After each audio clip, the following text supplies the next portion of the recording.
وإذ بوأنا لإبراهيم مكان البيت ألا تشرك بي شيئا وطهر بيتي للطائفين والقائمين والركع السجود وأذن في الناس بالحج يأتوك رجالا وعلى كل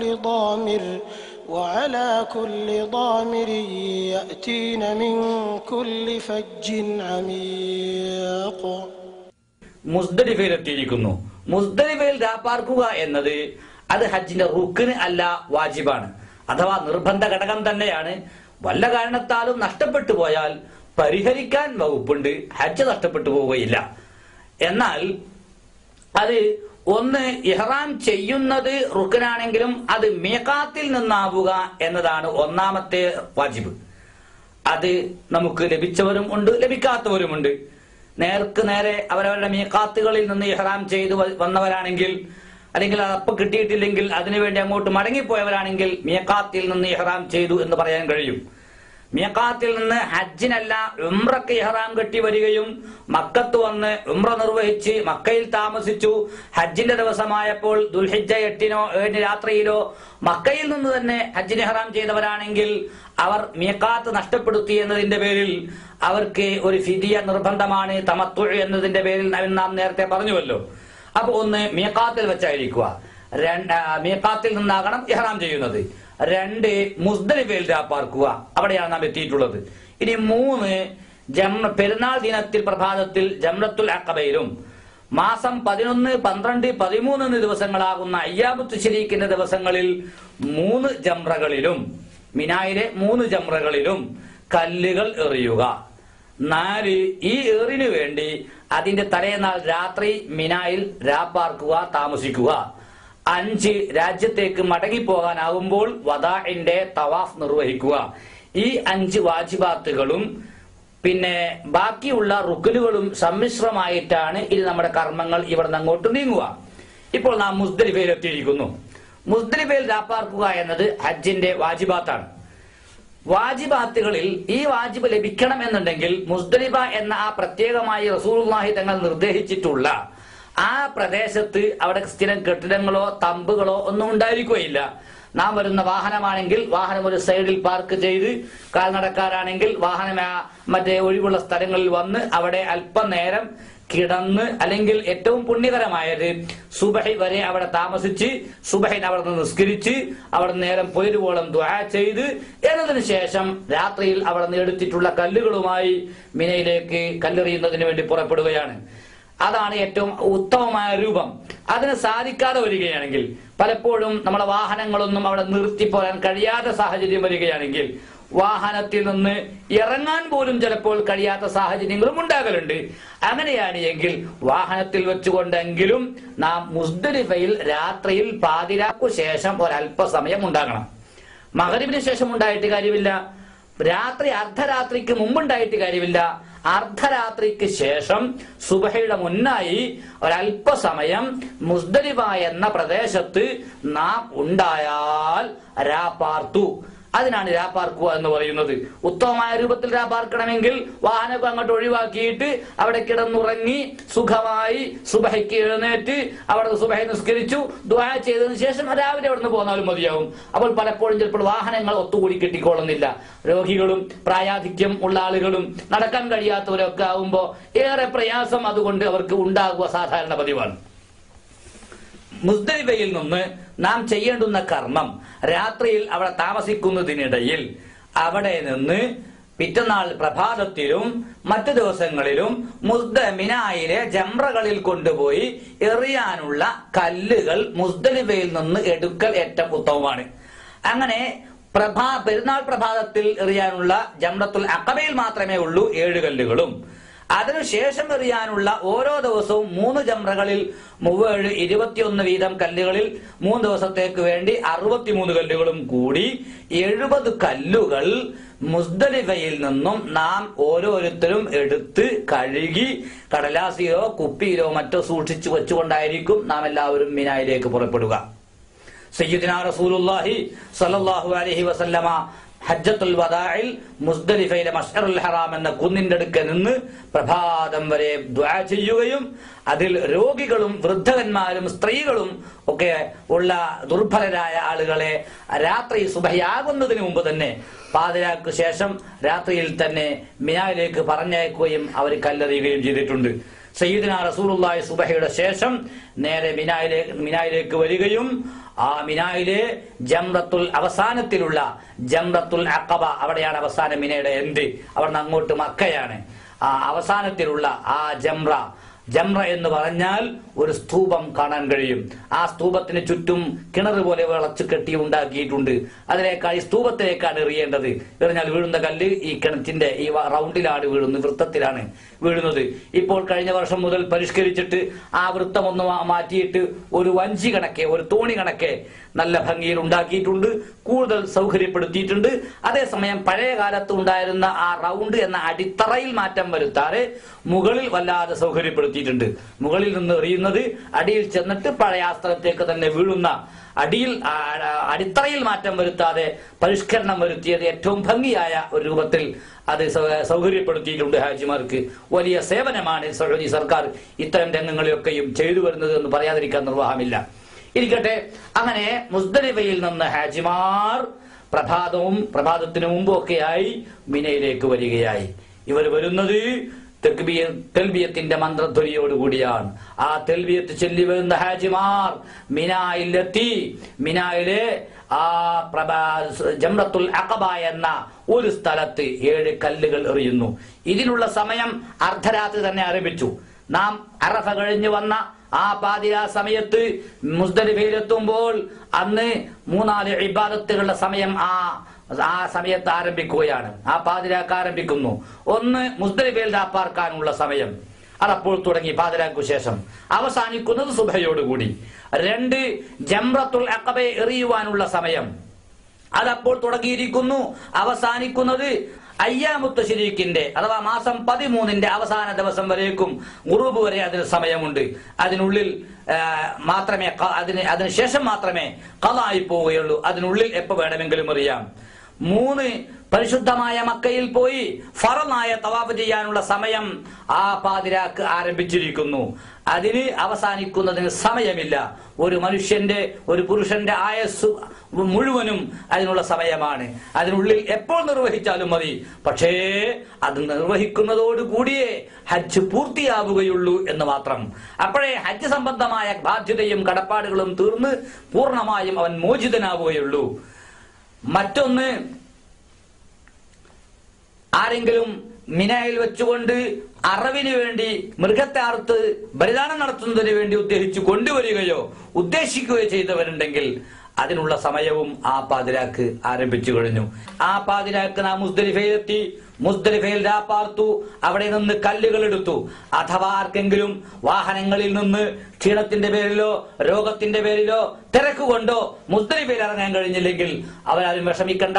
വാഹനത്തിൽ ഇരുന്നു കൊണ്ട് അവരവർക്ക് കഴിയുന്ന ദിക്റും ദുആകളും ഒക്കെ ആ പാതിരാ സമയത്ത് ലൈലത്തുൽ ജംഅ് എന്ന് ഒരു പേര് കൂടി ആ രാത്രിക്കുണ്ട്. ഒരുപാട് മഹത്വങ്ങൾ മേളിച്ച രാത്രി എന്നാണ് അതിന്റെ അർത്ഥം. ആ ബസ്സിൽ ഇരുന്നു കൊണ്ട് അത്തരം ദിക്റുകളും ദുആകളും ഒക്കെ നടത്തിയാൽ മതിയാകും.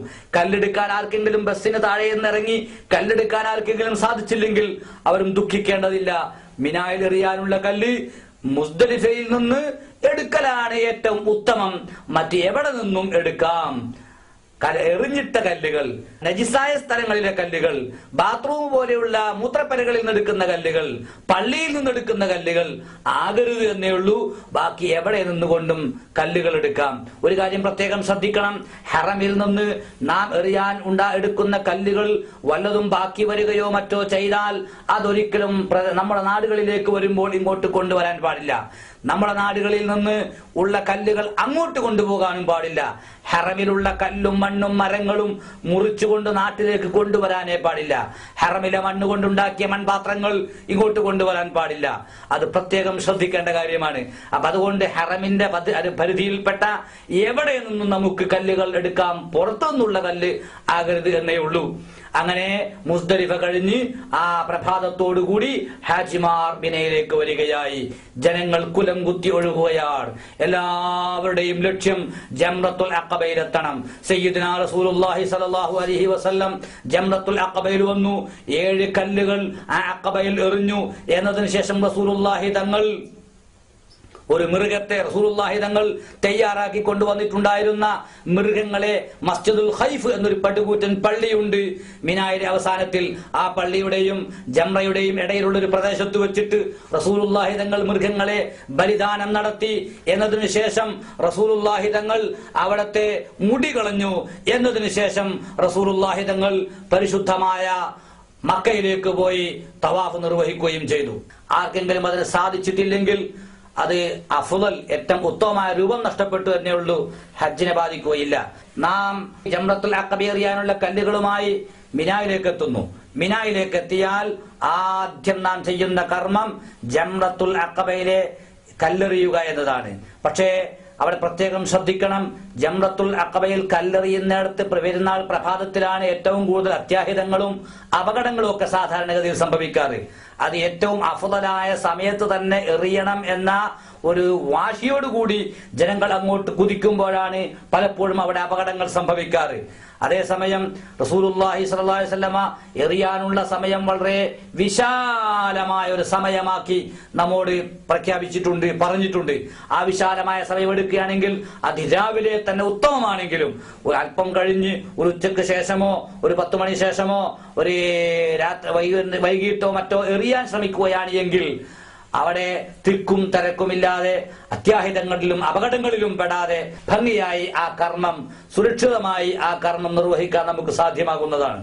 നോക്കുക, അത്യാഹിതങ്ങളിലും അപകടങ്ങളിലും പെട്ടുകൊണ്ട് പലരും ഭയവിഹ്വലരായി എറിയാൻ പോകുക എന്ന് പറയുമ്പോഴത്തേക്ക് വല്ലാതെ പേടിച്ച് വിറച്ച് എറിയാൻ തന്നെ പോകാതെ പലരെയും പകരമേൽപ്പിച്ചുകൊണ്ട് എറിയുന്ന ചില നടപടികൾ പോലും അതൊക്കെയും ഈ ആവശ്യമില്ലാത്ത ഭയത്തിൽ നിന്നും ആവശ്യമില്ലാതെ ഉണ്ടാക്കുന്ന തിക്കുതിരക്കുകളിൽ നിന്നും ഉണ്ടായിത്തീരുന്നവയാണ്. അതുകൊണ്ട് പറയട്ടെ, വളരെ വിശാലമായ സമയമുണ്ട്. തലേനാൾ രാത്രി പാതിരാക്ക് 12 മണിക്ക് സമയം ആരംഭിച്ചുവെങ്കിലും അയ്യാമുത്ത് ശരീക്കിന്റെ അവസാന ദിവസം വരേക്കും എറിയാനുള്ള സമയമുള്ളത് കൊണ്ട് രാത്രിയോ പകലെപ്പോഴെങ്കിലും സൗകര്യം പോലെ പോയി എറിഞ്ഞാൽ മതിയാകും. ആകട്ടെ, ഏറ് കഴിഞ്ഞു. ഇപ്പോൾ നാം നോക്കുക, പെരുന്നാൾ പ്രഭാതമാണ്. എല്ലാ രാജ്യത്തും മുസ്ലിമീങ്ങൾ പെരുന്നാൾ ആഘോഷിക്കുന്നു. കുറെ ജനങ്ങൾ ഇവിടെ ഏറ് കഴിഞ്ഞവരെല്ലാം ഉദുഹിയ്യത്ത് അറക്കുന്നവർ അങ്ങനെ ചെയ്യുന്നു. അതല്ല, നിർബന്ധമായുമല്ല, മൃഗങ്ങളെ അറക്കാനുള്ളവർ അങ്ങനെ അറക്കുന്നു. സയ്യിദുനാ റസൂലുള്ളാഹി സ്വല്ലല്ലാഹു അലൈഹി വസല്ലമ ഏറ് കഴിഞ്ഞതിന് ശേഷം 63 മൃഗങ്ങളെ അവിടുത്തെ തൃക്കരം കൊണ്ട് മാത്രം അറക്കുകയും 100 മൃഗങ്ങളിൽ ബാക്കിയുള്ളവയെ സയ്യിദുനാ അലി ഇബ്നു അബീ ത്വാലിബ് റളിയല്ലാഹു അൻഹുവിനെ കൊണ്ട് അർപ്പിക്കുകയും ചെയ്യുകയുണ്ടായി. അപ്പോൾ ബലിദാനം നടത്തുക എന്നത് ഏറ്റവും മഹത്വമായ പുണ്യമായ ഒരു കർമ്മമാണ്. വിശേഷിച്ചും പെരുന്നാൾ പ്രഭാതത്തിൽ സത്യവിശ്വാസികൾ ചെയ്യുന്ന ഏറ്റവും ഉത്തമമായ കർമ്മം അള്ളാഹുവിന്റെ മാർഗത്തിൽ ബലിദാനം നടത്തലാണെന്ന് സയ്യിദുനാ റസൂലുള്ളാഹി പഠിപ്പിച്ചിട്ടുണ്ട്. വിശുദ്ധ ഖുർആൻ പറഞ്ഞു,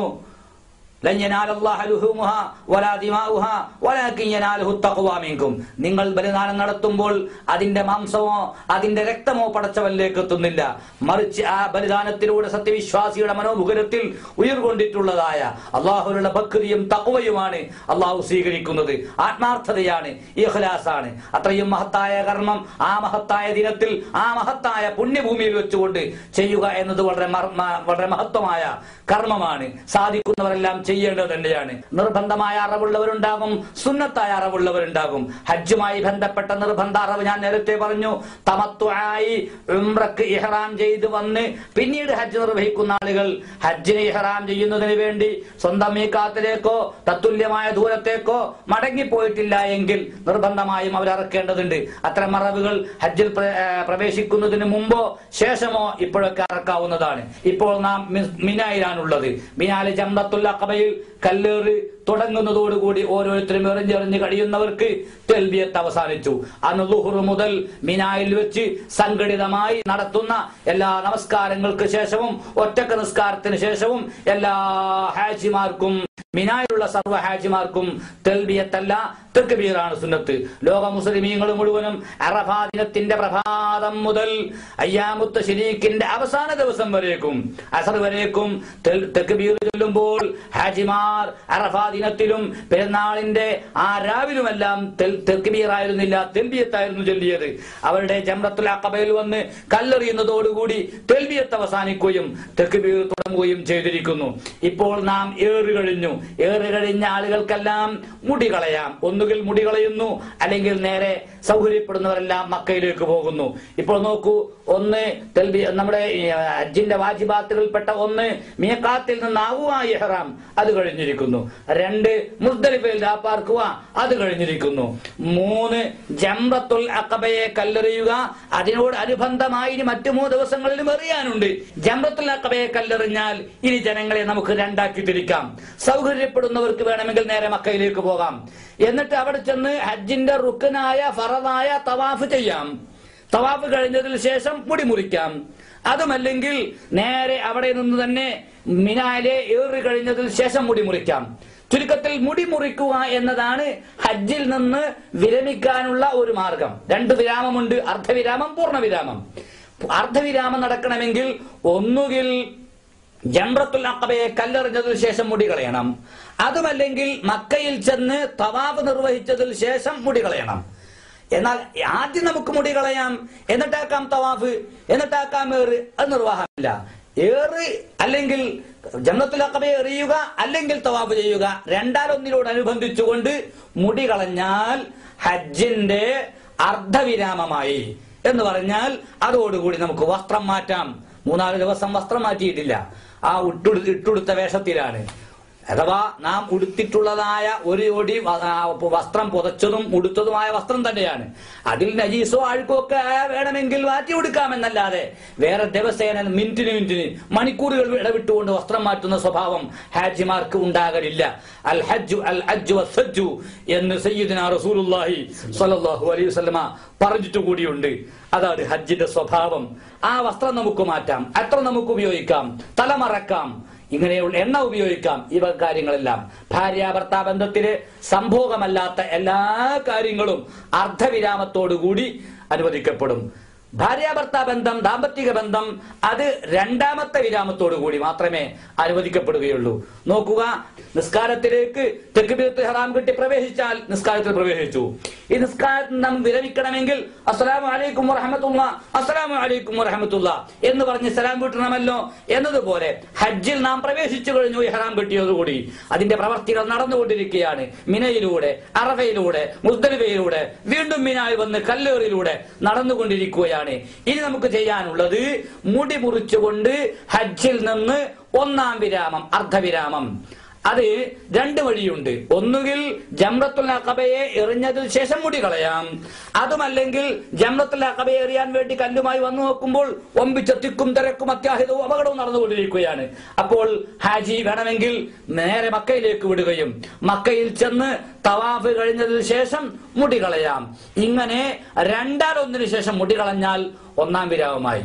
ഇനി ഏതെങ്കിലും ഒരു ഹാജി മിനായിൽ വന്നു ജംറത്തുൽ അഖബയെ എറിഞ്ഞു, എന്നതിന് ശേഷം മുടി കളഞ്ഞു, എന്നതിന് ശേഷം നേരെ മക്കയിലേക്ക് പോയി തവാഫ് ചെയ്തു, അതുമല്ലെങ്കിൽ അപ്പോൾ തർത്തീബ് തെറ്റി, അതുമല്ലെങ്കിൽ മുടി ജംറത്തുൽ അഖബ എറിഞ്ഞു, കിട്ടിയ വാഹനത്തിൽ കയറി മക്കയിൽ ചെന്നു, മക്കയിൽ ഫറദായ തവാഫ് ചെയ്തു, എന്നതിന് ശേഷം ഏതെങ്കിലും ബാർബർ ഷോപ്പിൽ കയറി മുടി കൂടി കളഞ്ഞാൽ ഇപ്പോൾ 2 വിരാമവും ആയി.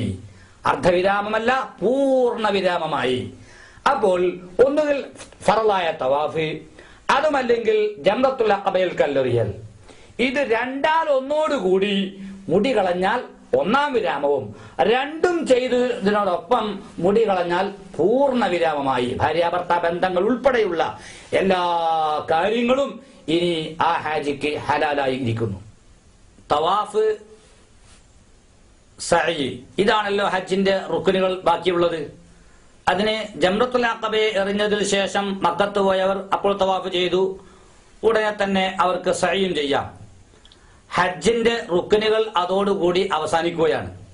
ഒന്ന് ഇഹ്റാം ചെയ്യൽ, അത് നാം ദുൽഹിജ്ജ 8-നോ അല്ലെങ്കിൽ മദീനയിൽ നിന്ന് വരുന്ന വഴിയിലോ അതോ അല്ലെങ്കിൽ നാട്ടിൽ നിന്ന് തന്നെ ഇഹ്റാം ചെയ്തുകൊണ്ടോ നാം എത്തി. രണ്ടാമതായി അറഫയിൽ നിൽക്കലാണ്. 3 ഫറലായ തവാഫ്. 4 സഈ ചെയ്യുക. 5 മുടി മുറിക്കുക. ഈ കാര്യങ്ങളാണ് ഹജ്ജിന്റെ റുക്നുകൾ. അതിൽ നാം ഇപ്പോൾ ജംറത്തുൽ അഖബയെ എറിയുക എന്ന വാജിബ് നിർവഹിച്ചു. പെരുന്നാൾ പ്രഭാതത്തിൽ നേരെ മക്കയിൽ വന്നു, അവിടെ നിന്ന് കഅബം തവാഫ് ചെയ്തു. അതിനുശേഷം നാം സഅയ് കൂടി ചെയ്ത് മുടി മുറിച്ചു കഴിഞ്ഞാൽ ഹജ്ജിൽ നിന്നും പൂർണ്ണമായി നാം വിരമിച്ചിരിക്കുന്നു. ഈ രൂപത്തിലാണ് ഹജ്ജ് കർമ്മം ചെയ്യുക. ഒരു സംശയം കൂടി ചോദിക്കാനുണ്ട്. ശരി. മുമ്പ് ഉംറയെ സംബന്ധിച്ച് പറഞ്ഞപ്പോൾ തലമുടി എടുക്കുന്ന വിവരം പറഞ്ഞത് സഅയിന്റെ ശേഷമാണ്. ഇവിടെ ഹജ്ജിൽ സഅയി ചെയ്യാതെ തവാഫ് ചെയ്ത ഉടനെ തന്നെ തലമുടി എടുക്കാമെന്നാണ് ഇപ്പൊ പറഞ്ഞത്. അല്ലെങ്കിൽ ജംറയെ എറിഞ്ഞ ശേഷം തലമുടി എടുക്കാമെന്ന് പറഞ്ഞു. അപ്പൊ സഅയി അപ്രസക്തമായതുകൊണ്ടാണോ അതോ അതിന്റെ തർത്തീവ് മാറ്റമുള്ളതുകൊണ്ടാണോ? സഅയി അപ്രസക്തമായതുകൊണ്ടല്ല, മറിച്ച് ഉംറയിൽ സഅയി കഴിഞ്ഞതിന് ശേഷമാണ് മുടിയെടുക്കാൻ അവസരമുള്ളൂ. ഉംറയിൽ ഇല്ലാത്ത കുറെ നടപടികൾ ഹജ്ജിലുണ്ട്. അതാണ് വാജിബാത്തുകൾ കൂടി. ഹജ്ജിന്റെ വാജിബാത്തുകളായ മുസ്ദലിഫ, ഏറിയൊക്കെ അതൊക്കെ ഹജ്ജിന്റെ വാജിബാത്തുകളാണ്. ഹജ്ജിന്റെ റുക്കനുകൾ എന്ന് പറഞ്ഞാൽ റുക്കനിൽപ്പെട്ട ഒന്നാണ് മുടിയെടുക്കൽ. റുക്കനുകളിൽ തർത്തീബ്, ക്രമപ്രകാരം വരിക എന്ന ഒരു നിർബന്ധമുണ്ട്. അത് എല്ലാ റുക്കനുകൾക്കിടയിലും തർത്തീബില്ല. റുക്കനുകളിൽ പ്രധാനപ്പെട്ടവർക്ക് ഇടയിൽ മാത്രമാണ് തർത്തീബുള്ളത്. ഞാനൊന്ന് പറയാം. ഏറ്റവും ആദ്യം ഇഹ്റാമായിരിക്കണം. അറഫ കഴിഞ്ഞതിൽ ശേഷമായിരിക്കണം തവാഫ് ചെയ്യുന്നത്. അത് തർത്തീബാണ്. സ്വഹീഹായ ഒരു തവാഫിന് ശേഷമായിരിക്കണം സഅയി. ഒന്നുകിൽ ഹജ്ജിന്റെ ഫർളായ തവാഫ്, അതല്ല ഞാൻ നേരത്തെ പറഞ്ഞുവല്ലോ ഒരു ഖുദൂമിന്റെ തവാഫ്. ഹജ്ജിന് ഇഹ്റാം ചെയ്ത് നാട്ടിൽ നിന്നോ അല്ലെങ്കിൽ വേറെ എവിടെയെങ്കിലും മിഖാത്തിൽ പോയി ഇഹ്റാം ചെയ്തോ മക്കത്ത് വരുന്നവർക്ക് ഖുദൂമിന്റെ സുന്നത്തായ തവാഫുണ്ട്. തവാഫ് സുന്നത്താണെങ്കിലും ആ തവാഫ് കഴിഞ്ഞാൽ ഹജ്ജിന്റെ റുക്നായ സഅയി അഡ്വാൻസ് ആയി മുൻകൂറായി ചെയ്തു വെക്കാം. അങ്ങനെ ചെയ്തു വെക്കാം. അപ്പൊ അതുകൊണ്ട് സ്വഹീഹായ ഒരു തവാഫിന് ശേഷമാകണം സഅയി. ഇത് തമ്മിൽ തർത്തീബുണ്ട്. പിന്നെ മുടി കളയുന്നതിന് തർത്തീബില്ല. ഒന്നുകിൽ തവാഫിന് ശേഷമാക്കാം, തവാഫിന് സഅയിന് ശേഷമാക്കാം, അല്ലെങ്കിൽ ജംറത്തുൽ അഖബയെ എറിഞ്ഞാലും മുടി കളയാവുന്നതാണ്. താങ്കളുടെ ചോദ്യം വളരെ പ്രസക്തമാണ്. നാം ഇപ്പോൾ ഹജ്ജിന്റെ റുക്നുകൾ ഏകദേശം ചെയ്തു കഴിഞ്ഞിരിക്കുന്നു. തവാഫ്, സഅയി, മുടി കളഞ്ഞു. പുരുഷന്മാർ മുടി കളയലാണ് സുന്നത്ത്. സ്ത്രീകൾ മുടി വെട്ടലാണ്. സ്ത്രീകൾ മുടി കളയാൻ പാടില്ല. സയ്യിദുനാ റസൂലുള്ളാഹി സ്വല്ലല്ലാഹു അലൈഹി വസല്ലം ഹജ്ജത്തുൽ വദാഇൽ വന്ന് ജംറത്തുൽ അഖബയെ എറിഞ്ഞു. അവിടുന്ന് മുടി കളയാൻ സമയമായപ്പോൾ ഒരു മുടി കളയുന്ന ആളെ വിളിച്ചു. റസൂലുള്ളാഹി തങ്ങൾ ഇരുന്നു. റസൂലുള്ളാഹി തങ്ങളുടെ മുടി കളഞ്ഞു. ഒരു ഭാഗത്തെ മുടി കളഞ്ഞിട്ട് അതെടുത്ത് മഹാനായ അബൂ ത്വൽഹ എന്ന സ്വഹാബിയുടെ കൈവശം കൊടുത്തു. മറുഭാഗത്തെ മുടി കളഞ്ഞ് അദ്ദേഹത്തിന്റെ കയ്യിൽ കൊടുത്തിട്ട് പറഞ്ഞു, ഇഖ്സിംഹു ബൈനന്നാസ്, ഇത് ജനങ്ങൾക്ക് പങ്കുവെച്ചു കൊടുക്കണം. ജനങ്ങൾക്ക് പങ്കുവെച്ചു കൊടുക്കണം എന്ന് പറഞ്ഞപ്പോൾ റസൂലുള്ളാഹി തങ്ങളുടെ ഒരു മുടിയല്ലേ, ആ മുടിക്ക് പുണ്യമുണ്ടല്ലോ, ബറക്കത്തുണ്ടല്ലോ, ഖൈറിന്റെ വർധനമുണ്ടല്ലോ. അതല്ലേ സിയാദത്തുൽ ഖൈർ, അതാണ് ബറക്കത്ത്. അതുണ്ട് എന്ന് വിശ്വാസമുള്ള സ്വഹാബികൾ തിക്കും തിരക്കും കൂട്ടി അത് വാങ്ങി. സ്വഹീഹ് മുസ്ലിമിലും ബുഖാരിയിലൊക്കെ വന്ന ഹദീസിൽ അത് കാണാം. നിരവധി ഹദീസിന്റെ ഗ്രന്ഥങ്ങളിൽ പ്രമുഖരായ പല സ്വഹാബിമാരും ആ മുടി ഭദ്രമായി സൂക്ഷിച്ചു വെക്കുകയും പ്രമുഖരായ പല സ്വഹാബിമാർ ഞാൻ മരിച്ചു കഴിഞ്ഞാൽ റസൂലുള്ളാഹിന്റെ ആ മുടി എന്റെ നാവിന്റെ അടിയിൽ വെക്കണം എന്ന് പോലും വസിയത്ത് ചെയ്തതായി ഹദീസിന്റെയും ചരിത്രത്തിന്റെയും ഗ്രന്ഥങ്ങൾ കാണാൻ കഴിയും. അങ്ങനെ റസൂലുള്ളാഹി തങ്ങൾ മുടി കളഞ്ഞിട്ട് പറഞ്ഞു, അല്ലാഹുമ്മർഹമിൽ മുഹല്ലിഖീൻ, പടച്ചവനെ മുടി കളഞ്ഞവർക്ക് നീ കൃപ ചെയ്യണം. അപ്പൊ രണ്ട് പ്രാവശ്യം ആവർത്തിച്ചു. അപ്പൊ സ്വഹാബികൾ പറഞ്ഞു, റസൂലെ, ഞങ്ങളുടെ കൂട്ടത്തിൽ മുഖസ്സീന, തലമുടി വെട്ടിയവരുമുണ്ട്. അള്ളാഹുവിന്റെ റസൂൽ മൂന്നാം പ്രാവശ്യമാണ് പറഞ്ഞത്, വൽ മുഖസ്സരീന, ആ മുടി വെട്ടിയവർക്കും എന്ന്. അപ്പൊ ചുരുക്കത്തിൽ ഏറ്റവും ഉത്തമം പുരുഷന്മാർക്ക് മുടി കളയലാണ്. തല മുണ്ടനം ചെയ്യുക എന്നത് പുണ്യമുള്ള കർമ്മല്ലെങ്കിലും ഹജ്ജിൽ അതൊരു പുണ്യകർമ്മം തന്നെയാണ്. മുടി കളഞ്ഞു, സ്ത്രീകൾ മുടി വെട്ടി. ഇതോടുകൂടി ഹജ്ജിൽ നിന്നും പൂർണ്ണമായ വിരാമമായി. ഇനി നമുക്ക് ബാക്കിയുള്ളത് അയ്യാമുത്ത് ശരീക്കിന്റെ അഥവാ മാസം 11, 12, 13 ഈ 3 ദിവസങ്ങളില് ജംറത്തുൽ അഖബ മാത്രമല്ല അതുൾപ്പെടെയുള്ള 3 ജംറകളെയും കല്ലെറിയലും ആ കല്ലേറിന് വേണ്ടി മിനായിൽ രാത്രിയിൽ താമസിക്കലും എന്ന വാജിബും അതോടൊപ്പം നാട്ടിലേക്ക് പോകാനാകുന്ന സമയത്തുള്ള വദാഇന്റെ തവാഫ് എന്ന വാജിബുമാണ് നമുക്ക് ബാക്കിയുള്ളത്. ഇതിനെക്കുറിച്ച് ചിന്തിക്കാം. കല്ലെറിയുക എന്നാം പറഞ്ഞെന്നല്ലാതെ എങ്ങനെ എറിയണം, എന്തുകൊണ്ട് എറിയണം, എപ്പോൾ എറിയണം എന്നും നാം പറഞ്ഞിട്ടില്ല. കല്ലെറിയേണ്ടുന്നത് ഒന്ന് കല്ലുകൊണ്ടാകണം. സ്വർണം, വെള്ളി, മറ്റ് അങ്ങനെയുള്ള വൈഡൂര്യം, ചെരുപ്പ്, കൊട, ബാഗ്, അതുകൊണ്ടൊന്നും അവിടെ എറിയാൻ പാടില്ലാത്തതാണ്. അതുപോലെ തന്നെ വലിയ മുട്ടൻ കല്ല് എടുത്തുകൊണ്ട് എറിയാനും പാടില്ല. ഒരു അമരപ്പയറിന്റെ വലുപ്പത്തിലുള്ള ചെറിയ കല്ലുകളെ കൊണ്ടാണ് എറിയുന്നത്. സത്യത്തിൽ ഇത് എറിയുന്നത് എന്താണ്?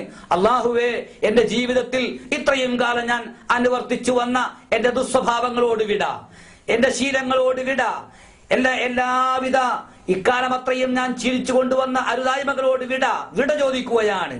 ഇതൊന്നും ഈ വക എല്ലാ തെറ്റുകുറ്റങ്ങളിൽ നിന്നും, എല്ലാ ദുസ്വഭാവങ്ങളിൽ നിന്നും, ദുശ്ശീലങ്ങളിൽ നിന്നും പിന്മാറാൻ സന്നദ്ധനല്ലെങ്കിൽ പിന്നെ അയാളെ തന്നെയല്ലേ എറിയേണ്ടത്? സത്യത്തിൽ ഈ ജംറ എറിയുന്നതിന്റെ അർത്ഥമാവുള്ളത്. അപ്പോൾ ഈ ജംറ ഒരു പ്രതീകമാണ്. മഹാനായ ഖലീലുല്ലാഹി ഇബ്രാഹിം നബി അലൈഹിസ്സലാമിന് ജിബ്രീൽ അലൈഹിസ്സലാം ഹജ്ജിന്റെ അമലുകൾ കൊണ്ട് നടന്ന് പഠിപ്പിച്ചു കൊടുക്കുമ്പോൾ അവിടെ ഇബ്ലീസ് പറ്റിക്കാൻ, ചതിക്കാൻ, ദുർബോധനം നടത്താനും വന്നു എന്നൊരു അഭിപ്രായമുണ്ട്. ഇബ്രാഹിം നബി അലൈഹിസ്സലാം ഇസ്മായിൽ നബിയെ ബലിദാനം നടത്തുന്നതിന് വേണ്ടി മിനയിലേക്ക് കൊണ്ടുപോയപ്പോൾ അവിടെയും പരസ്പരം ഉപ്പയെയും മകനെയും പിന്തിരിപ്പിക്കാൻ വേണ്ടി പിശാച് ദുർബോധനം നടത്തി എന്നും അഭിപ്രായമുണ്ട്. ഏതായാലും ഒരു പിശാചിന്റെ ദുർബോധനത്തിനെ ആട്ടിയകറ്റുകയാണ്, എറിഞ്ഞൊഴിവാക്കുകയാണ് ഈ കല്ലേറിന്റെ ആത്യന്തിക ലക്ഷ്യം. അതായിരിക്കാം അള്ളാഹു അതിൽ വെച്ചിട്ടുള്ള തത്വം എന്താ നാം അറിഞ്ഞാലും ഇല്ലെങ്കിലും അള്ളാഹു പറഞ്ഞെടുത്തെറിയുന്നു, അള്ളാഹു പറഞ്ഞെടുത്ത് കിടക്കുന്നു, അള്ളാഹു പറഞ്ഞെടുത്ത് നിൽക്കുന്നു, അള്ളാഹു പറഞ്ഞെടുത്തോടുന്നു. ഈ പൂർണ്ണമായ ദൈവികമായ വിധേയത്വം, അടിമ ഉടമ ബന്ധത്തിന്റെ വിധേയത്വമാണ് ഹജ്ജ് എന്ന കർമ്മത്തിലൂടെ നാം ഇവിടെ കാണിച്ചുകൊണ്ടിരിക്കുന്നത്. ജംറത്തുൽ അഖബ എന്നിടത്ത് ജംറ എന്നത് ആ സ്തൂപമാണ്. ആ സ്തൂപത്തെ ലക്ഷ്യമാക്കിയാണ് എറിയുന്നത്. അപ്പോൾ മുട്ടൻ കല്ലുകൊണ്ട് എറിയരുത്, ചെറിയ കല്ലുകൊണ്ട്. 7 കല്ലുകൾ കയ്യിൽ പിടിച്ച് ഒറ്റത്തവണ എറിഞ്ഞാൽ പോരാ. ഏറ് എന്ന് പറയുന്ന വിധം ഈ 7 കല്ലുകളും ഓരോ തവണയും കൈപ്പൊക്കി ബിസ്മില്ലാഹി അല്ലാഹു അക്ബർ, ബിസ്മില്ലാഹി അല്ലാഹു അക്ബർ എന്ന് ഓരോ തവണയും ചൊല്ലിയിട്ട് 7 തവണയായി 7 കല്ലുകൾ എറിയണം. 7 കല്ലുകളും കയ്യിൽ കൂട്ടിപ്പിടിച്ചിട്ട് ഒറ്റ തവണ എറിഞ്ഞാൽ മതിയാവുകയില്ല. ഏറ് എന്ന് പറയപ്പെടാത്ത വിധം കയ്യിൽ കല്ല് വെച്ച് ഇങ്ങനെ തട്ടിത്തെറിപ്പിച്ചാൽ മതിയാവുകയില്ല. അല്ലെങ്കിൽ മൂക്കിന്റെ ഉള്ളിൽ വെച്ചിട്ട് മൂക്ക് ചീറ്റിയാൽ മതിയാവുകയില്ല. കൈകൊണ്ട് എറിയുക തന്നെ ചെയ്യണം. അപ്പോൾ കല്ലാകണം, കല്ല് വലിയ കല്ലാകരുത്, ഏറാകണം, എറിയപ്പെടുന്ന സ്ഥലത്ത് വീഴണം, എറിയപ്പെടുന്ന ലക്ഷ്യസ്ഥാനത്തേക്ക് എറിയണം. ഇത്രയും കാര്യങ്ങളാണ് ഏറിന്റെ കാര്യത്തിൽ പ്രത്യേകമായി ശ്രദ്ധിക്കേണ്ടത്. ഇത് ജംറത്തുൽ അഖബയുടെ കാര്യം. ഇതേ വിധത്തിൽ തന്നെയാണ് മറ്റ് ജംറകളെയും എറിയേണ്ടത്. മിനായിൽ, മുസ്ദലിഫയിൽ നിന്ന് മിനായിലേക്ക് നാം ഇങ്ങനെ വരുമ്പോൾ ആദ്യത്തെ കിട്ടുന്ന ജംറ, അതിന്റെ പേര് ജംറത്തുൽ ഊല. മധ്യത്തിൽ ഒന്നുണ്ട് ജംറത്തുൽ വുസ്ത, അവസാന ഭാഗം മിന അവസാനിക്കുന്നിടത്തൊന്നുണ്ട്, അതാണ് ജംറത്തുൽ അഖബ. ആ ഒന്നാമത്തെയും രണ്ടാമത്തെയും ജംറകളെ പെരുന്നാൾ ദിനത്തിൽ എറിയാനേ പാടില്ല. ഇനി മറ്റു ദിവസങ്ങളിൽ ആദ്യം 1-ാം ജംറ എറിയണം, പിന്നീട് 2-ാം ജംറ എറിയണം, അവസാനമായി 3-ാം ജംറ എറിയണം. ഇങ്ങനെ ക്രമപ്രകാരമാകണം എറിയുന്നത്. ഈ 3 ജംറകളെ എറിയുന്നത് ഒരു ദിവസത്തെ ഏറാണ്, ഒറ്റ ഏറായിട്ടാണ് പരിഗണിക്കപ്പെടുക. 2-ാം ദിവസം മാസം 11-നും 12-നും 13-നും 3 ദിവസത്തെ കല്ലേറുകളുണ്ട്. ഈ ഓരോ ദിവസവും എറിയാനുള്ള സമയം ആരംഭിക്കുന്നത് അന്നത്തെ ളുഹുർ ബാങ്കോട് കൂടിയാണ്. മധ്യത്തിൽ നിന്ന് സൂര്യൻ മധ്യാഹ്നത്തിൽ തെറ്റിയതിനു ശേഷമാണ്. അവസാനിക്കുന്നതാകട്ടെ, എല്ലാത്തിന്റെയും സമയം അവസാനിക്കുന്നത് അയ്യാമുത്ത ശരീക്കിന്റെ അവസാന ദിവസത്തെ അസ്തമയത്തോടു കൂടിയാണ്. ഇത് നാം നോക്കുക, ഒരു ശനിയാഴ്ചയാണ് മാസം 11 സങ്കല്പിക്കുക. ശനിയാഴ്ചയിൽ ളുഹുർ ബാങ്കോട് കൂടി 1-ാം ജംറ, 2-ാം ജംറ, 3-ാം ജംറ.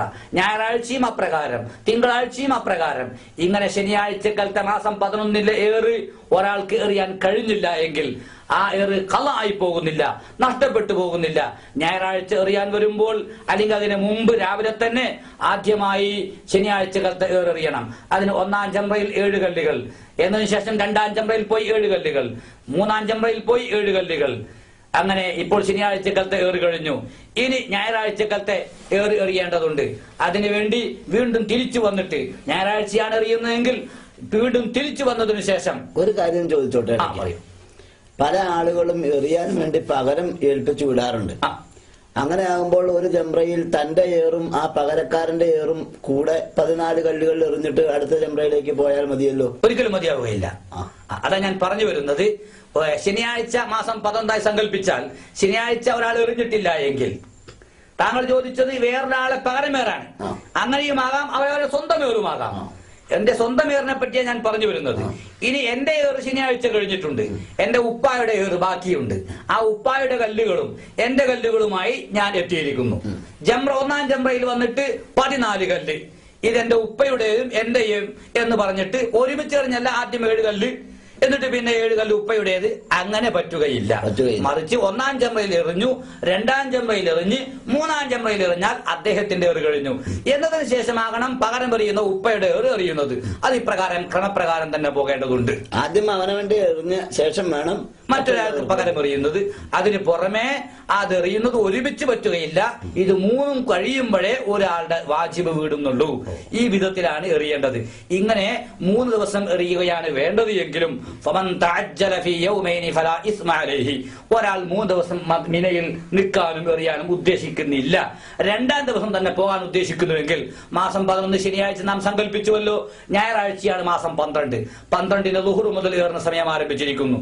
അങ്ങനെയുള്ള ആളുകൾ അന്നത്തെ സൂര്യാസ്തമയത്തിന് മുമ്പായി മിന വിടാൻ തക്ക രൂപത്തിൽ അവിടെ നിന്ന് യാത്ര പുറപ്പെടുന്ന ഒരുക്കങ്ങളിലോ യാത്രയിലോ ആയും കൊണ്ട് അതിനു മുമ്പ് എറിഞ്ഞ് മക്കയിലേക്കോ നാട്ടിലേക്കോ തിരിച്ചു പോകാവുന്നതാണ്. അവര് 3ആം ദിവസത്തെ ഏറും വേണ്ടതില്ല, അതിനുവേണ്ടി മിനയിൽ വരേണ്ടതുമില്ല, മിനയിൽ രാപ്പാർക്കേണ്ടതുമില്ല. അതാണ് ഖുർആൻ പറഞ്ഞത്, ഫമൻ തഅജ്ജല ഫീ യൗമൈനി ഫലാ ഇസ്മ അലൈഹി.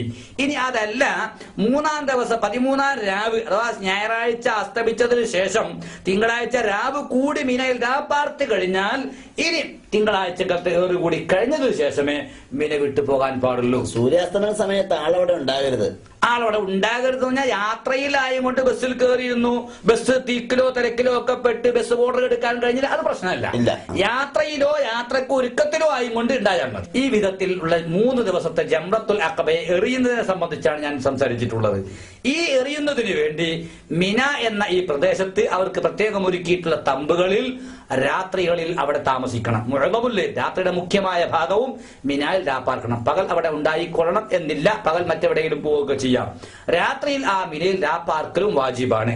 ഇത് രാപ്പാർക്കൽ ഒരാൾക്ക് നഷ്ടപ്പെട്ടു പോയാൽ, ഒരു ദിവസം രാപ്പാർക്കൽ നഷ്ടപ്പെട്ടു, 2 ദിവസം നഷ്ടപ്പെട്ടു, 3 ദിവസം നഷ്ടപ്പെട്ടു, നഷ്ടപ്പെടാം. ഇങ്ങനെ 3 ദിവസത്തെ രാപ്പാർക്കലും ഒരാൾക്ക് നഷ്ടപ്പെട്ടാൽ അദ്ദേഹത്തിന് ഒരു പൂർണ്ണമായും ഒരു ഫിദിയ കൊടുക്കണം. ഏറ് അങ്ങനെയല്ല. ഏറ് ഒരാൾക്ക് എറിയാൻ കഴിഞ്ഞില്ലെങ്കിൽ അവസാന നിമിഷം വെച്ച് വേറെ ഒരാളെ പകരം എറിയാൻ ഏൽപ്പിക്കാവുന്നതാണല്ലോ.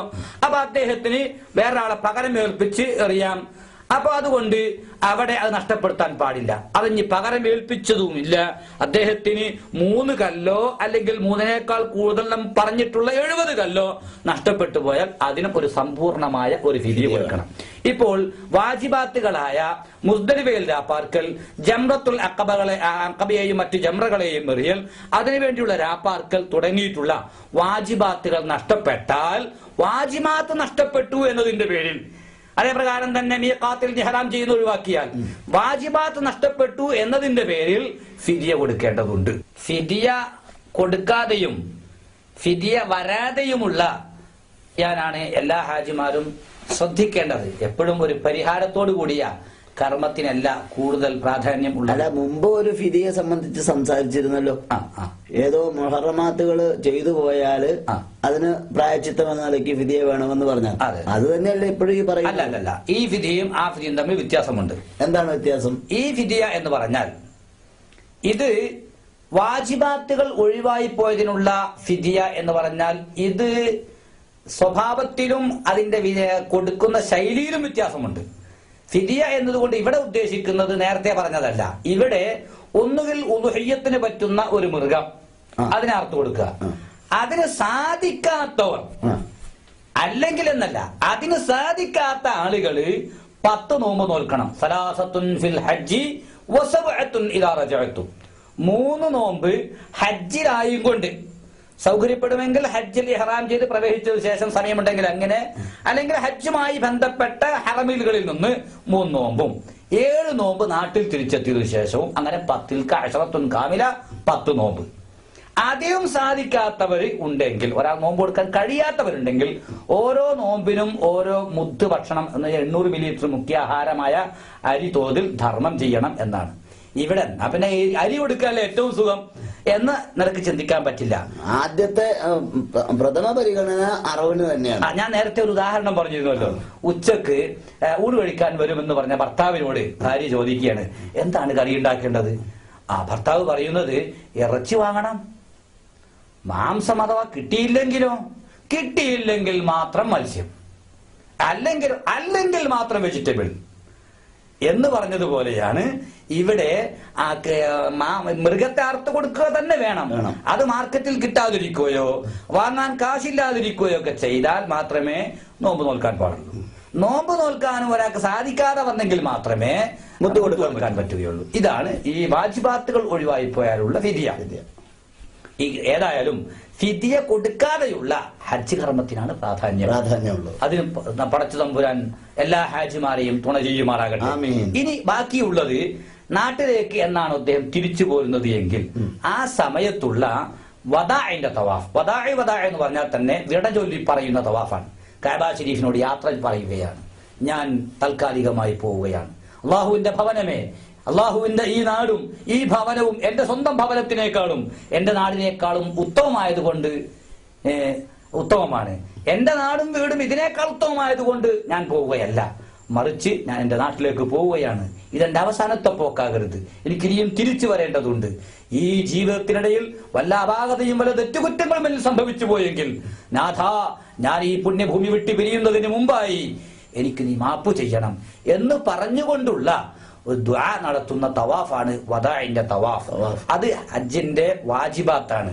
അതൊരാൾ നിർവഹിക്കാതെ, അത് സ്ത്രീകളെ സംബന്ധിച്ച് ആർത്തവകാരിയായ സ്ത്രീ ആണെങ്കിൽ അവർക്ക് നിർബന്ധമില്ല. അവർ പള്ളിയുടെ പുറത്തു വന്നു നിന്ന് കഅബ ശരീഫ് നോക്കി ഈ പറഞ്ഞ വിധം ദുആ ചെയ്താൽ മതിയാകും. പുരുഷൻ അല്ലാത്തവരും പുരുഷന്മാരും തവാഫ് ചെയ്യുക തന്നെ വേണം. അഥവാ ആരെങ്കിലും തവാഫ് ചെയ്യാതെ മടിയന്മാരായോ മറ്റോ നാട്ടിലേക്ക് പുറപ്പെട്ടാൽ എവിടെ നിന്നാണോ അത് അറിഞ്ഞതെങ്കിൽ തിരിച്ചു വന്ന് തവാഫ് ചെയ്യണം. അതിന് സാധിച്ചില്ലെങ്കിൽ എവിടെ എത്തിയവിടെ നിന്ന് ഒരു മൃഗത്തെ വാങ്ങി അറുത്ത് ധർമ്മം ചെയ്യണം, ഫിദിയ കൊടുക്കണം എന്നാണ്. അതിനും ഫിദിയ ആവശ്യമാണ്. ഈ വിധത്തിലുള്ള ഫിദിയ, ഈ പറഞ്ഞ ഫിദിയ തന്നെയാണ് അതിനും വേണ്ടത്. ഈ വിധത്തിലുള്ള നിയമങ്ങളാണ് ഹജ്ജിന്റെ റുക്നുകൾ. ഹജ്ജ് കർമ്മത്തിന് ശേഷമോ സൗകര്യപ്പെടുന്ന മുമ്പോ ഹാജിമാർ പരിശുദ്ധ മക്കയിൽ താമസിക്കുമ്പോൾ റസൂലുള്ളാഹി സ്വല്ലല്ലാഹു അലൈഹി വസല്ലമ തങ്ങളുടെ ജീവിതവുമായി ബന്ധപ്പെട്ട ചില പ്രത്യേക സ്ഥലങ്ങൾ സന്ദർശിക്കുന്നത് സുന്നത്തായി ബഹുമാനപ്പെട്ട ഇമാം നബി റളിയല്ലാഹു അൻഹുവിനെ പോലെയുള്ളവർ പ്രഖ്യാപിച്ചിട്ടുണ്ട്. അതിലൊന്നാണ് റസൂലുള്ളാഹി തങ്ങൾ ജനിച്ച വീട്, ഇന്ന് അതൊരു ലൈബ്രറിയാണ്. മറ്റൊന്ന് റസൂലുള്ളാഹി തങ്ങൾ പരിശുദ്ധമായ മദീനയിലേക്ക് ഹിജ്റ പോകുമ്പോൾ 3 ദിവസം സിദ്ദീഖ് റളിയല്ലാഹു അൻഹുവിനോടുകൂടി ഒളിച്ചിരുന്ന ഗാർ സൗർ എന്ന ഗുഹ, അതിന് അടുത്തു തന്നെയുള്ള ജബലുൻ നൂർ എന്ന് പറയപ്പെടുന്ന ഒരു പർവ്വതത്തിലെ ഗാർ ഹിറാ എന്ന ഗുഹ, അവിടെ വെച്ചാണ് വിശുദ്ധ ഖുർആനിലെ ആദ്യ വചനങ്ങളായ ബിസ്മില്ലാഹിർ റഹ്മാനിർ റഹീം ഇഖ്റഅ ബിസ്മി റബ്ബിക്കല്ലദീ ഖലഖ എന്ന് പറയുന്ന വിശുദ്ധ ഖുർആൻ ആദ്യമായി അവതരിച്ചത് ആ ഗാർ ഹിറായിൽ വെച്ചിട്ടാണ്. അതുപോലെ തന്നെ ജിന്നുകൾക്ക് ഖുർആൻ ഓതിക്കൊടുക്കുകയും ജിന്നുകൾ ഖുർആൻ കേട്ട് മുഅ്മിനാവുകയും ചെയ്തിട്ടുള്ള സ്ഥലത്തുണ്ടാക്കിയ മസ്ജിദുൽ ജിന്ന് എന്ന പള്ളി തുടങ്ങിയ സ്ഥലങ്ങൾ ബഹുമാനപ്പെട്ട ബീവി ഖദീജ റളിയല്ലാഹു അൻഹ ഉൾപ്പെടെയുള്ള നിരവധി മഹാത്മാക്കൾ അന്ത്യവിശ്രമം കൊള്ളുന്ന ജന്നത്തുൽ മുഅല്ല എന്ന പരിശുദ്ധ മക്കയിലെ പുരാതനമായ അവിടത്തെ മഖ്ബറ, ശ്മശാനം എന്നിവയെല്ലാം സന്ദർശിക്കൽ പ്രത്യേകമായ സുന്നത്തുണ്ട്. ഈ നമുക്ക് ഹജ്ജിൽ ഞാൻ പറയാത്ത ഇത്രയും നേരം വിശദീകരിക്കാത്ത 1-2 കാര്യങ്ങളുണ്ട്. അതിന് ശ്രദ്ധ കൂടി ക്ഷണിക്കുകയാണ്. ഒന്ന്, കുട്ടികളുടെ ഹജ്ജ്. അത് ചെറിയ കുട്ടികളെയുമായി ഹജ്ജിന് പോകുന്ന ആളുകൾ ഉണ്ടാകും. അങ്ങനെയുള്ള ആളുകൾക്ക് കുട്ടികളുടെ ഹജ്ജിനെ സംബന്ധിച്ചൊന്ന് അറിഞ്ഞിരിക്കേണ്ടതുണ്ട്. അതുപോലെ തന്നെ പല ആളുകളും ചോദിക്കാറുണ്ട്, മരിച്ചുപോയ ഉപ്പാക്കും ഉമ്മാക്കും ഒക്കെ ഞങ്ങൾ ഹജ്ജ് ചെയ്യണം അല്ലെങ്കിൽ ഉംറ ചെയ്യണം, അതിന്റെ വിധി എന്താണ് എന്ന്. ഇങ്ങനെയുള്ള കാര്യങ്ങളെ കുറിച്ച് അല്പം നമുക്ക് സംസാരിക്കാം.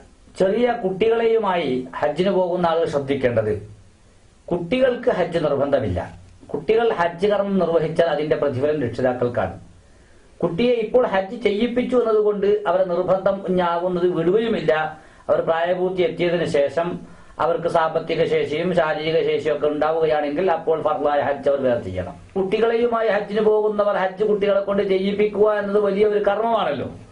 അപ്പൊ അതുകൊണ്ട് കുട്ടികൾ വകതിരിവുള്ള മുമയ്യിസായ കുട്ടിയാണോ വകതിരിവാകാത്ത കുട്ടിയാണോ എന്ന് നാം പരിഗണിക്കേണ്ടതുണ്ട്.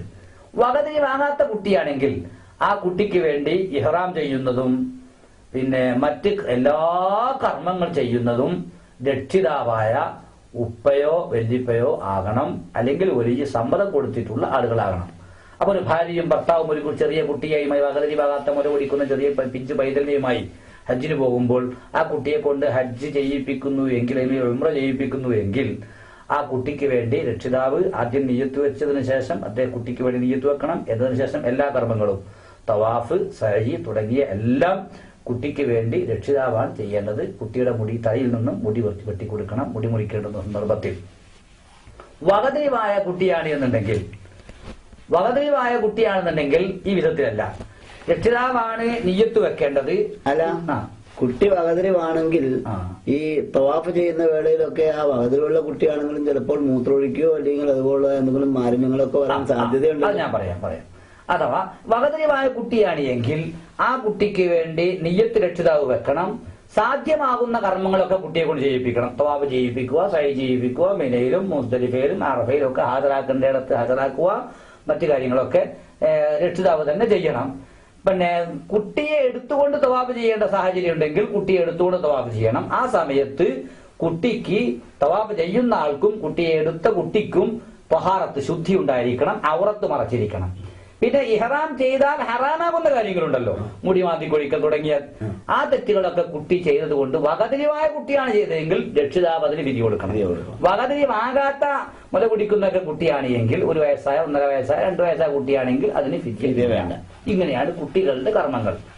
ഇനി നമുക്ക് മരിച്ചുപോയ ആളുകളെ സംബന്ധിച്ച് ഹജ്ജ് ചെയ്യുക, ഉംറ ചെയ്യുക എന്നത് വലിയ ഒരു താല്പര്യമാണ് ഹജ്ജിന് പോകുന്ന മക്കൾക്കൊക്കെ.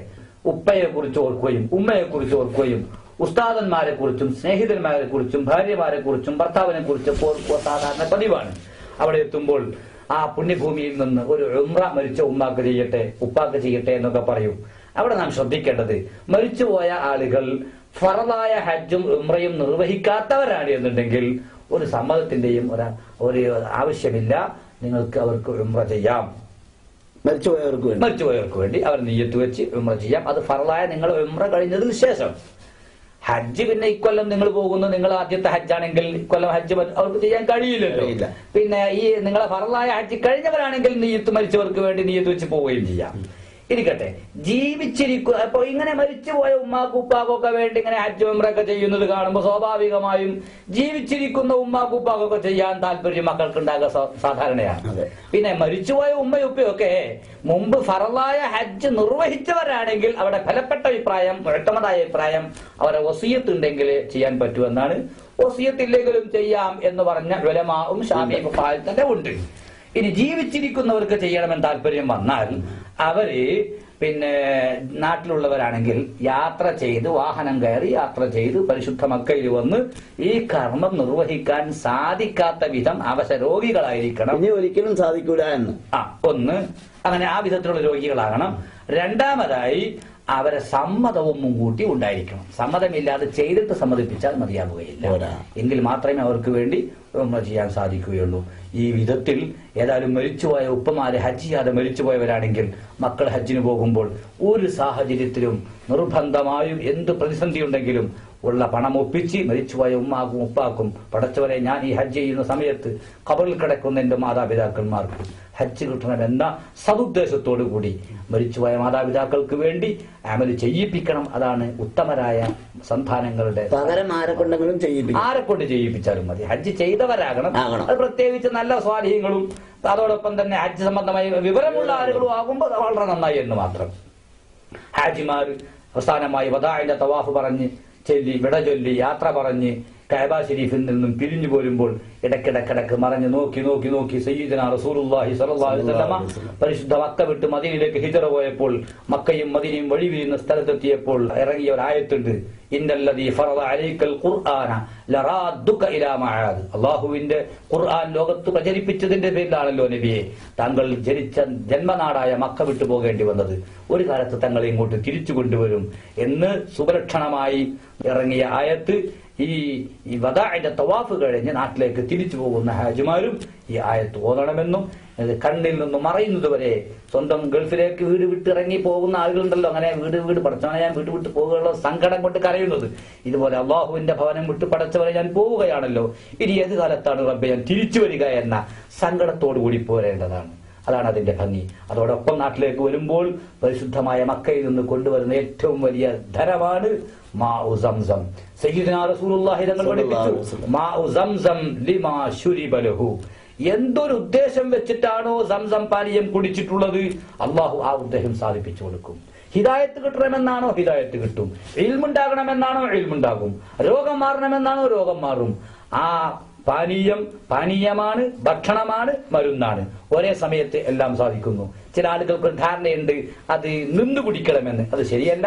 സയ്യിദുനാ റസൂലുള്ളാഹി തങ്ങൾ ഹജ്ജത്തുൽ വദാഇൽ നിന്ന് കുടിച്ചിട്ടുണ്ട്.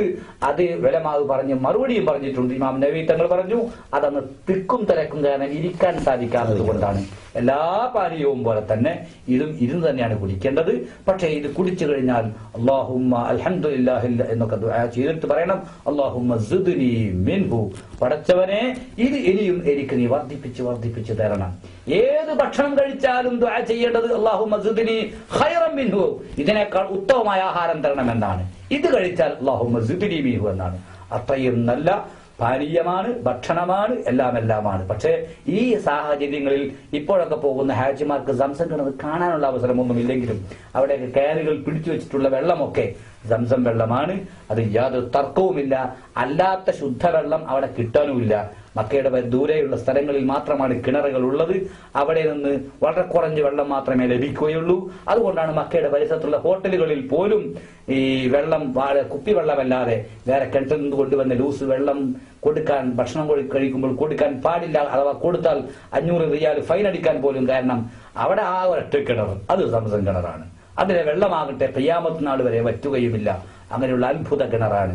അല്ലാഹു സുബ്ഹാനഹു വ തആല ആ മഹാരഥന്മാരായ ആയിരക്കണക്കായ, പതിനായിരക്കണക്കായ, ലക്ഷക്കണക്കായ സ്വഹാബിമാരും സ്വാലിഹീങ്ങളും ഔലിയാക്കളും അംബിയാക്കളും മലായിക്കത്തുകളും ഒക്കെ തവാഫ് ചെയ്ത് ആ പുണ്യഭവനം സന്ദർശിക്കുവാനും കാണുവാനും തവാഫ് ചെയ്യുവാനും അത് മതിവരുവോളം ഇബാദത്ത് ചെയ്യുവാനും ഒക്കെ നമുക്കെല്ലാം തൗഫീഖ് ചെയ്യുമാറാകട്ടെ എന്ന് നമുക്ക് ദുആ ചെയ്യാം.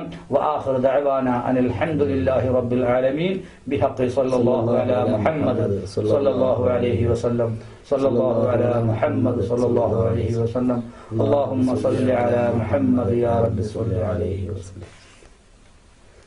السلام عليكم ورحمة الله وبركاته. وعليكم السلام.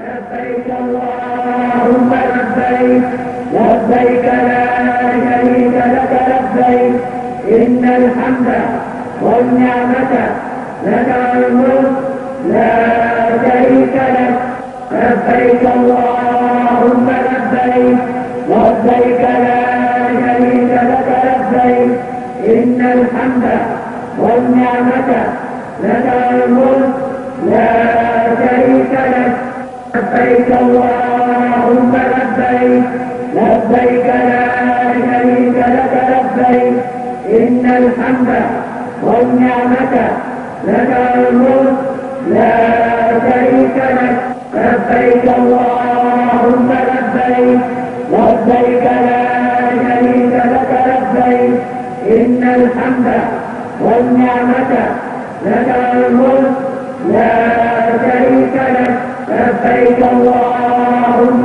لبيك لبيك لا شريك لك لبيك إن الحمد والنعمة